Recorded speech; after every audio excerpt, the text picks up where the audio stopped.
Representing the family of Albert Anthony DiBonaventura is EILEEN DiBonaventura.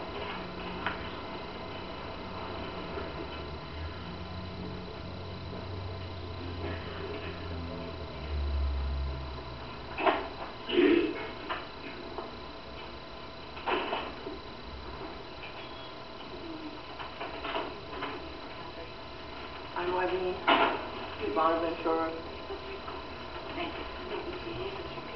And please be seated.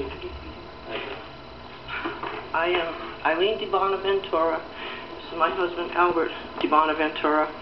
Our son is Albert Anthony DiBonaventura. Judge Darigan, I know my face is very familiar to you, and I'm going to try to read what I have put together.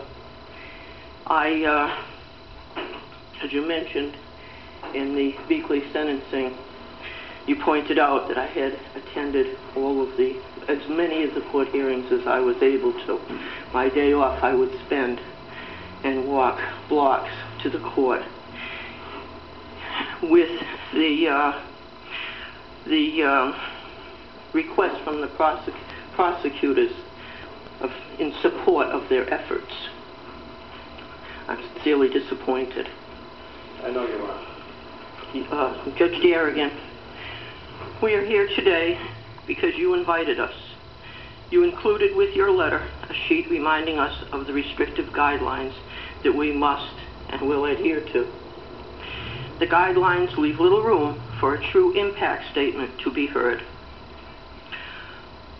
Also, you publicly announced the imposition of sentence regarding the defendants, leaving us to ponder the significance of presenting oral impact. It is our impression that the oral impact assisted in fashioning a sentence. Our intention is to be respectful of this court.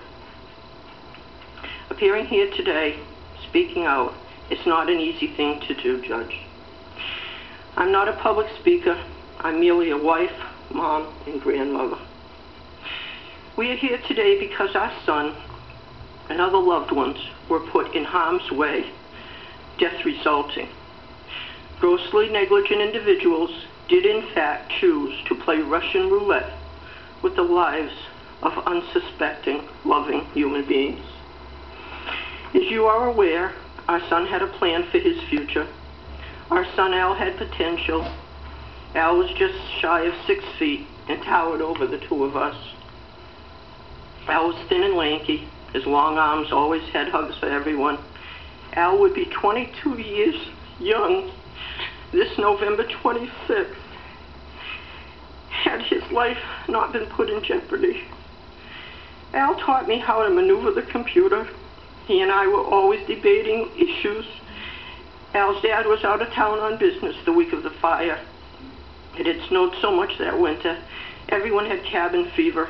2 nights prior to the fire, Al and I went out to dinner. Al was so happy discussing attending college and pursuing his talent in music and art.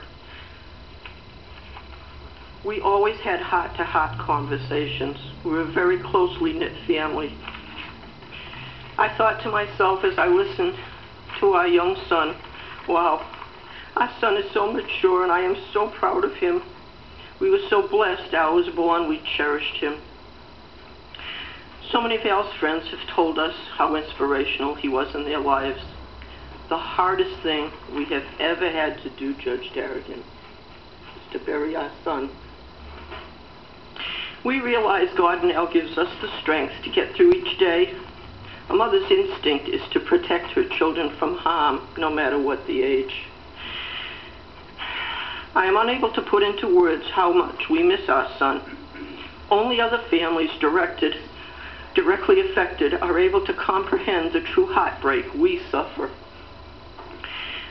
I have said this before, I will say it again. We are sentenced to life parole. The individuals directly responsible for the death of our son chose to be recklessly negligent. They did in fact disregard safety. Reckless activity at the station was a continuous, ongoing habit for years. The hazardous conditions that existed in that death trap is unfathomable. I understand, Your Honor. Now, these expressions that you're talking about are important, but they're not appropriate for here. Let's talk more about Albert. I've got this lovely book that you put together so long ago about him. I understand to the best of my ability how painful this is, and I understand deeply and fully your dissatisfaction with this process.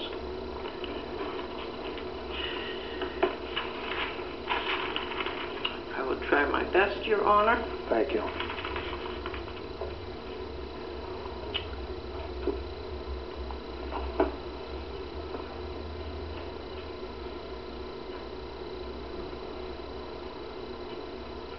May I have a dialogue with you? Sure. At court hearings that I attended, Your Honor, the defendants were allowed to sit in spectator seating on numerous occasions. Yes. On one occasion, they actually slid in as the court clerk announced, "All rise." They glared families down. They were not, when we felt seriously uncomfortable, we asked that the prosecutors have them appropriately placed. Our pleas fell on deaf ears, Your Honor. Well, what's most difficult to understand in cases like this, in our system of criminal justice, any defendant that's been charged with a crime, whether it's this or anything else, has a presumption of innocence. And that presumption of innocence has to be afforded to them from the time the charge is levied until final disposition. Now, your subjective comments to me about them glaring or whatever, you're entitled to. But their presence in the courtroom was also equally available to them as well as it was to everybody else. In spectator seating. Of course. Well, one of the defendants had mocked me. He pursed up his lips when I told him that he was responsible for the death of our son and showed him his picture. He pursed up his lips and bobbed his head up and down, responding yes, which I find... What would you expect of someone to do when confronted with a situation like that? I would expect that they would not stand there glaring and be restricted to an area away from family. Well, unfortunately, if this occurrence took place as you suggest, it was unfortunate. But let's not worry about that at this point. You've been wonderful in coming to all of these court appearances. You've been most appropriate. You've been a terrific follower of this case, and we appreciate that very much. I see, Your Honor. All right, I have one last thing to say. Go right ahead. At this point in time. In conclusion, we seek no revenge. We seek merely justice, accountability, and had hoped for serious consequence. But we have to admit, we understand that this was not a premeditated mass murder. But when defendants play Russian roulette with the lives of human beings on a continuous basis, it is no accident, Your Honor. Thank you very much for your attendance here today.